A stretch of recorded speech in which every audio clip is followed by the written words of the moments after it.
Assalamualaikum warahmatullahi wabarakatuh.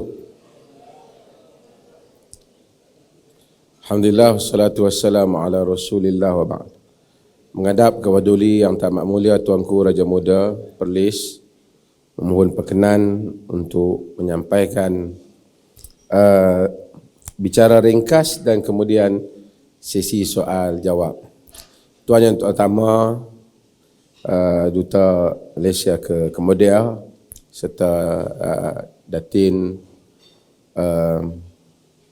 tetamu-tamu kehormat, hadirin dan hadirat yang dirahmati.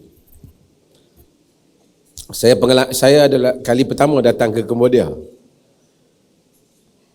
Walaupun tak jauh, banyak negara lain yang telah saya pergi. Tapi saya kali pertama sampai ke sini. Dan tadi di meja saya dengar sedikit penerangan tentang sejarah Cambodia, Khmer Rouge dan apa yang berlaku di dalam sejarah. Di Perlis, sebelum saya pergi, kita selalu buat siri dialog ni. Dialog ni merangkumi, walaupun saya mufti, normally associate dengan Islam, tetapi saya sentiasa juga buat dialog di kuil, di gereja, dengan rumah-rumah ibadat yang lain, dan juga dialog yang terbuka untuk memberikan pihak lain melontarkan idea dan pandangan dan kita bertukar-tukar pandangan.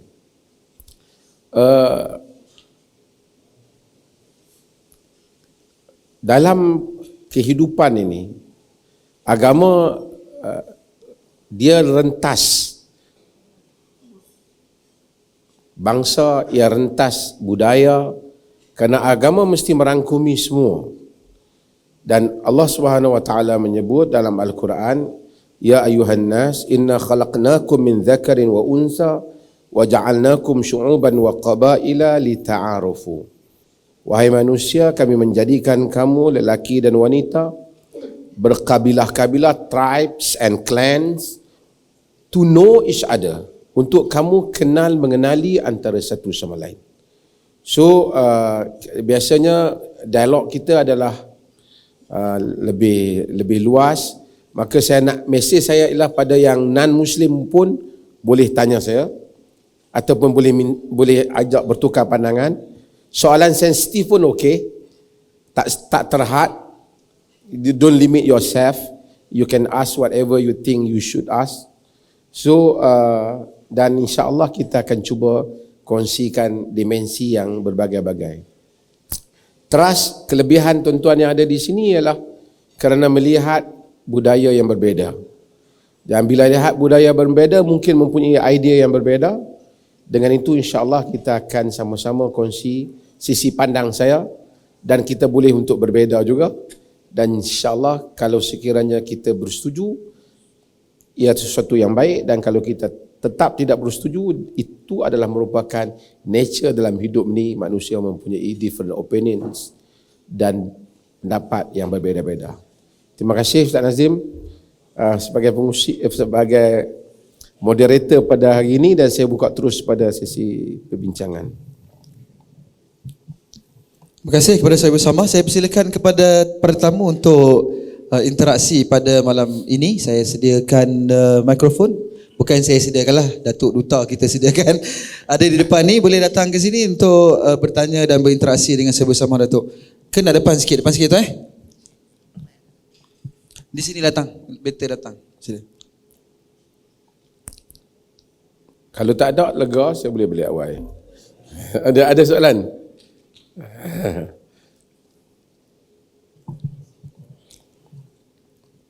Salam sejahtera, nama saya Simon. Yeah. Selaku Malaysia ni, memang kita berbagai kaum bangsa kan, dan religion. But we see a lot of extremism in all kinds of religion. Okay, can Dato' give me a bit of what is your opinion and how to combat this extremism in all religions? Okey, terima kasih.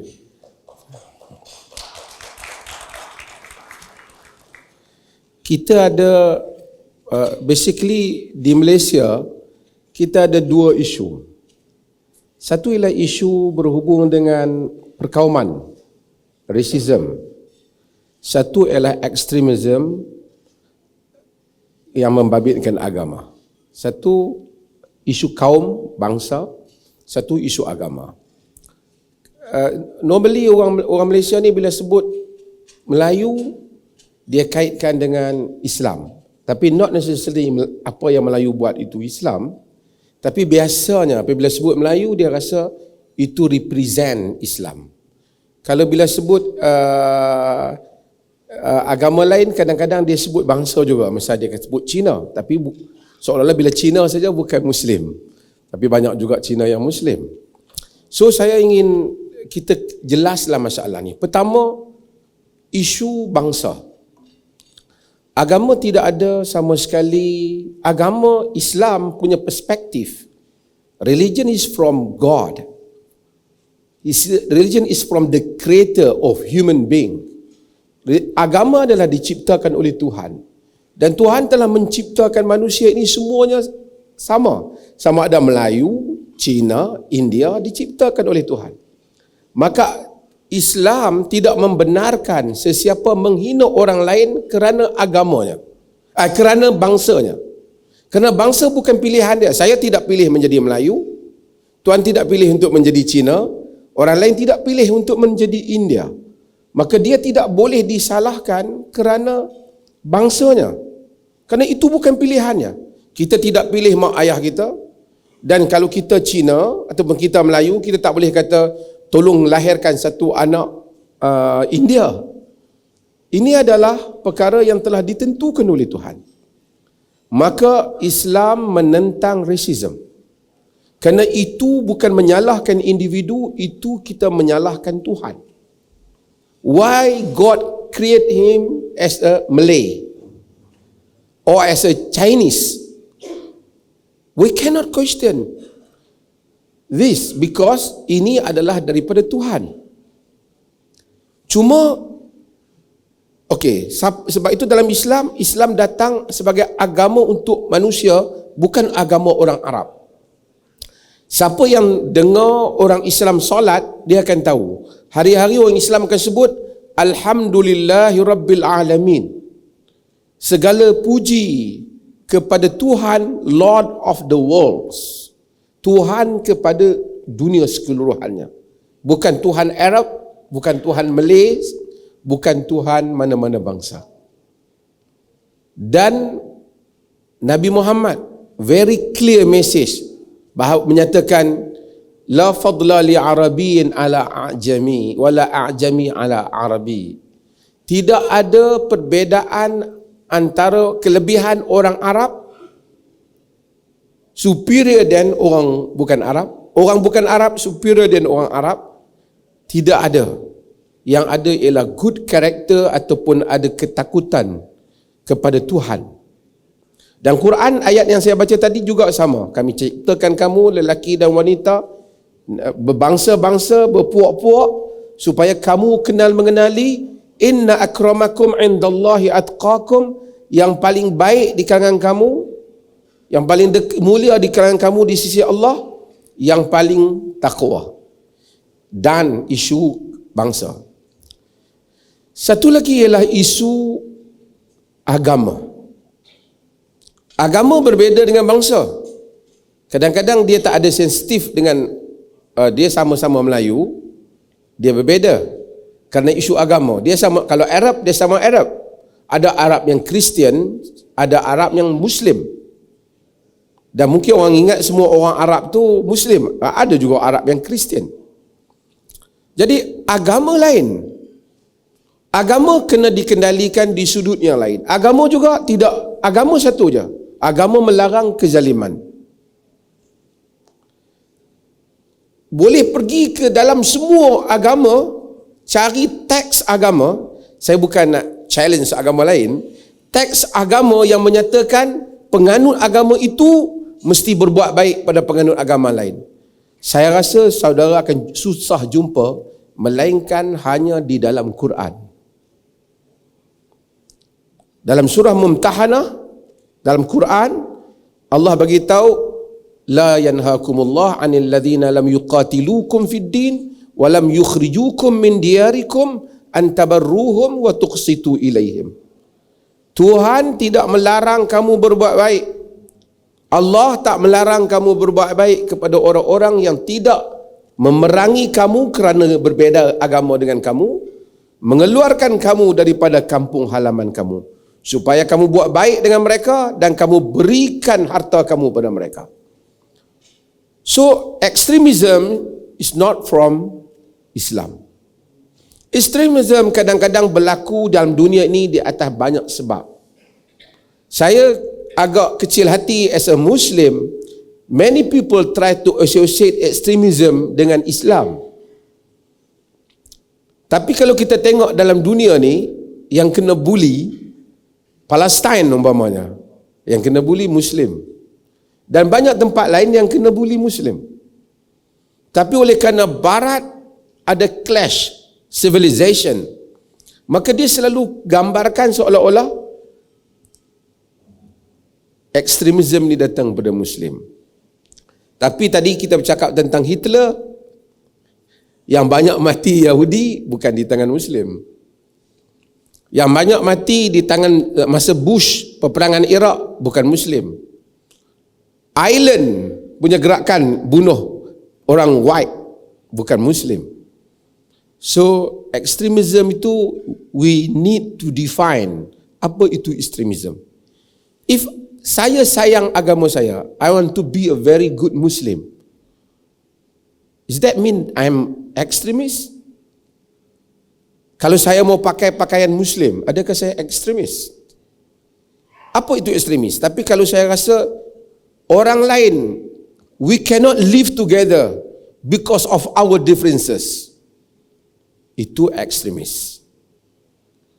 Dan saya rasa di majoriti masyarakat Muslim di Malaysia, we have non-Muslim, dan sebahagian saudara-saudara pun non-Muslim hidup di Malaysia. Saya rasa ramai non-Muslim di Malaysia, bahkan majoriti lebih kaya daripada Muslim. Di Indonesia ada non-Muslim, mereka juga lebih kaya daripada Muslim. Di Arab juga ada non-Muslim, bahkan ada church yang tua, walaupun Arab so dominant, tak pernah ada lagi gereja yang telah dipaksa untuk menganut Islam. And dalam Islam very clear, la ikraha fid din, tidak ada no compulsion, tak boleh ada paksaan di dalam agama. So extremism is not from Islam. Ada orang ekstrim, tapi sir, I think we need to define. Bila you say this is very extreme, what do you mean he's very extreme? It's because he try to practice his religion, or because if he try to hurt other people because of due to the differences that we have, so we can call him an extremist. Otherwise, maybe if I see you like very good Muslim, I don't, we cannot call him an extremist. So, adakah from political view dia ekstrim, atau media kata dia ekstrim? So saya tak percaya ekstrim daripada semua pihak ada. So we need to extremism to need to define apa maksud extremism, then we can talk about it. Thank you, terima kasih banyak.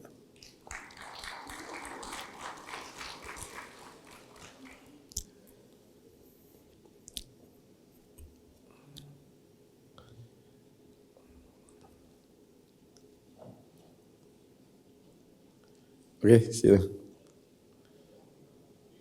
Sri, I'm Lo. I have a question for you. What is your view on the interfaith dialogue between an imam, a priest, a Buddhist monk, and a Hindu Swami? Should this exercise be promoted at not only international level but also the state level? Interfaith dialogue is very good. Interfaith dialogue, what is actually our purpose or our objective from interfaith dialogue? What do you want to achieve from interfaith dialogue? Apa yang kita nak capai daripada interfaith dialogue? The problem with some people or many people around the globe, when they talk about interfaith dialogue, they want convince people that you no need to be very good as Muslim or as Christian or as Jew. Itu masalahnya. Saya bila masuk interfaith dialogue, saya tak boleh kuat Muslim. Saya kena terima all religion are equal. This will never happen. As a Muslim, saya percaya Islam adalah agama yang benar. The only truth religion in the eye of Allah, of the Lord. Satu-satunya agama yang saya percaya ialah Islam. Tapi itu tak ada masalah untuk saya dialog dengan orang lain, untuk saya tahu budaya. Orang Kristian, you believe your agama is the best religion. It's okay for me. That is your belief, your faith, your creed. Tak apa, it's okay. Orang Hindu, dia percayalah Hindu. Interfaith dialogue untuk saya memahami your culture supaya saya tak hurt you. You faham saya, my background, supaya you tidak menyakitkan saya. Tapi kalau interfaith dialogue itu tujuan dia ialah untuk saudara dan saya sama-sama kata our religion is the same. There is no difference between you and me. This one will never happen. Otherwise, tak ada agama dalam dunia ni. Saya as a Muslim, I will always say my religion is the only truth. Tapi itu tak ada ganggu saya. I always give you example. Kalau saya ada isteri ataupun ayah, saya kata my father is the best father in the world. So satu orang marah pada saya. Why? Your father is not the best father. My father is the best father in the world. Masalah lah, you kata you punya ayah is the best. Saya kata saya punya ayah is the best. What is your problem? This is from my perspective. Your religion is the best religion from your perspective. My religion is the best from my perspective. Interfaith dialogue is not to make you say my religion is same like your religion. This is not interfaith dialogue. Ini adalah orang yang this is loser dialogue, losers dialogue. Tapi interfaith dialogue untuk apa? Saya faham, oh orang Buddha macam ni ya. So saya tahu, this thing I cannot do because maybe that will hurt you. And you try to understand my culture, my religion, so you don't hurt me. This is interfaith dialogue. Apa yang try dibuat, some people try to make interfaith dialogue dalam dunia ni, and you know they fail all the way. They always fail because yang hadir interfaith dialogue, they are not pious, they are not religious. They never represent their religion. They take some liberal people who are not good practice Muslim or Christians. They go to that stage and they say things about their religion. And the official, not official, the people who really practice their religion, they never recognize those people who join interfaith dialogue. So, I told these things so many times kepada yang British dan US pun dan juga Europe dalam dialog. Saya kata they never represent Muslim society. Those people. So they can talk whatever they want. But Muslim society never recognize them. If you want to have religious dialogue, you invite pious religious person, knowledgeable, we call it alim, scholar, Muslim scholars, who are recognized by the society as a scholars. They go to that stage. They have dialogue with you. And we get to know each other, to respect, not to say your religion and my religion is the same. So what kind of religion if we are same? So saya accept religious dialogue tapi di dalam konteks yang begitu. Otherwise kita akan fail. No Christian will say the Christian is like Islam. Otherwise no need to be Christian. And no Muslim will say Islam is like Christian or Islam is like Buddha. Otherwise no need to be Muslim or no need to be Buddhist. So saya okay with religious dialogue tapi dengan tujuan tadi, untuk kita hidup harmoni. Malaysia, dalam kerajaan yang lepas saya telah mencadangkan, maybe you can find it from dalam media, supaya kita ada platform untuk dialog. Whatever happen, scholars from Muslim and Christian, from Buddhist and Hindus, we have a official platform. So apa-apa kita can table our issue di situ. Not to say we are the same, tapi to say this is Islam, so I have to be careful with this. And Buddha will say the same, and Christian will say the same. So kita akan tahu. So apa-apa isu, you bawa kepada scholars ni. They represent Muslim or Christian society or yang lain. Itu adalah religious dialogue. Kalau kita mau buat atau interfaith dialogue, itu akan berjaya. Otherwise, Western world tries hard so many times until now, mereka tak pernah berjaya tentang interfaith dialogue. Terima kasih banyak.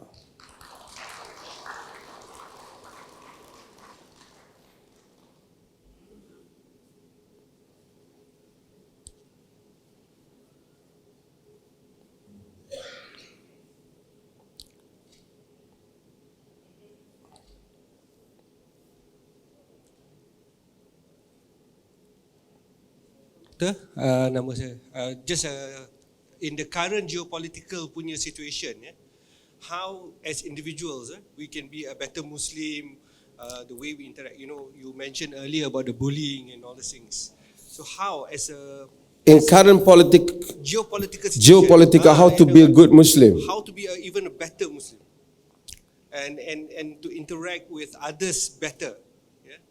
Because when we are traveling, when we are doing business overseas, we don't interact just with Muslims, but we interact with everyone else. Thank you. Thank you, Doctor. Pertama, from Islamic perspective, religion we have two parts that we have to do with it. The first one is the relation between you and your God. Hubungan antara kita dengan Allah. Itu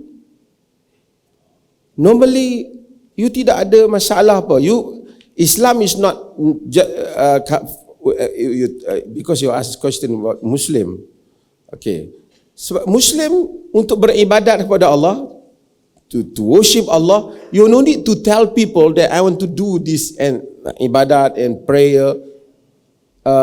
In fact, you have to hide some ibadah to make you more sincere to Allah Subhanahu wa taala.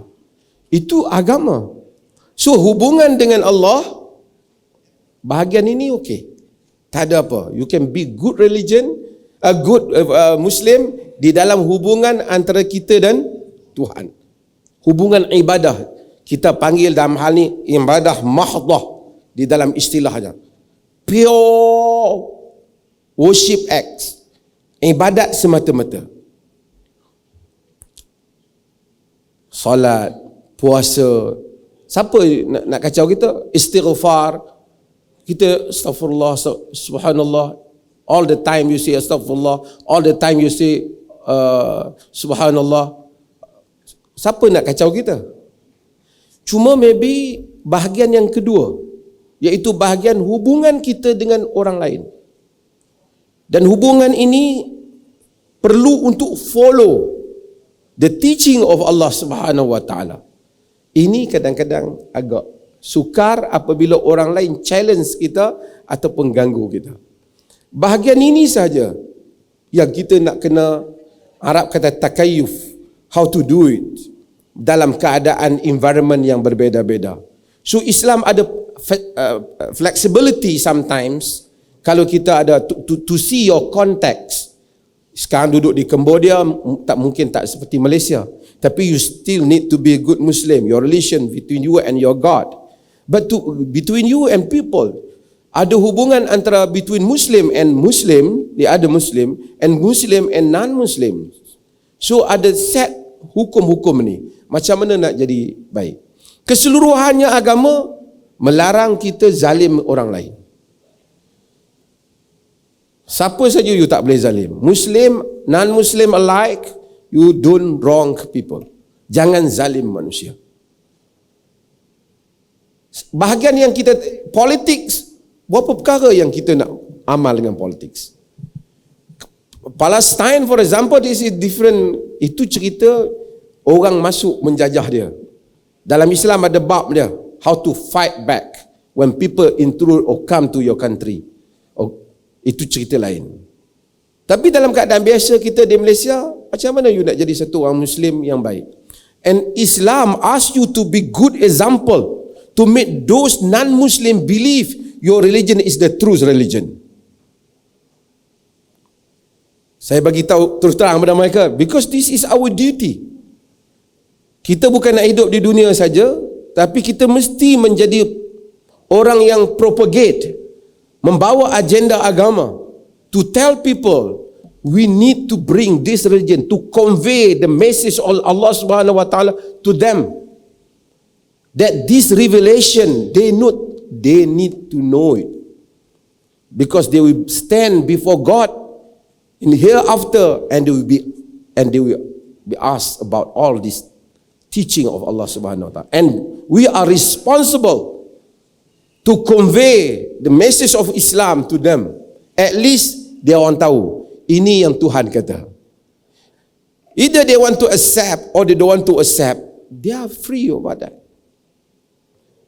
Terpulang pada mereka, mereka tak terima, mereka tak terima. Tapi message kita, so show people we are Muslim, we are good. Kita akan cuba buat yang the best untuk menunjukkan Allah telah ajar kita yang terbaik. Geopolitik yang lain apa? Mengundi 5 tahun sekali. Dan politik maybe you talking about semua keadaan tekanan dalam dunia ni, saya faham lah. So this is, kita ada dua bahagian ni, bahagian hubungan dengan Tuhan tidak begitu susah, bahagian hubungan dengan manusia kadang-kadang kita tengok apa dia challenging dah. Thank you very much. Terima kasih diucapkan kepada Sahibu Samaha Datuk yang telah menyampaikan sesi interaksi. Kita silakan Yang Baginda Datuk untuk mengambil tempat. Oh, ladies satu last. Boleh? Silakanlah ladies untuk soalan yang terakhir. Silakan sebelum kita mengakhiri sesi. Sangko. Kira dah habis dah tu. Ada orang perempuan nak tanya? Tuanku, nampaknya untuk semua sekali selepas ni, walaupun kita dah berakhir sesi dengan sama-sama Datuk, tuan-tuan dan puan sekalian masih lagi boleh berinteraksi dengan Datuk melalui laman Facebook, boleh terus PM di laman sosial Datuk di drmaza.com, dan insyaAllah kita berikan tepukan kepada sahabat-sahabat Datuk Mufti atas satu sesi interaktif yang sangat hangat tadi, dan insyaAllah semoga memberikan pencerahan kepada pelbagai persoalan yang telah dibangkitkan sebentar tadi. Semoga kita semua sama-sama dapat menuju kepada satu lagi kesefahaman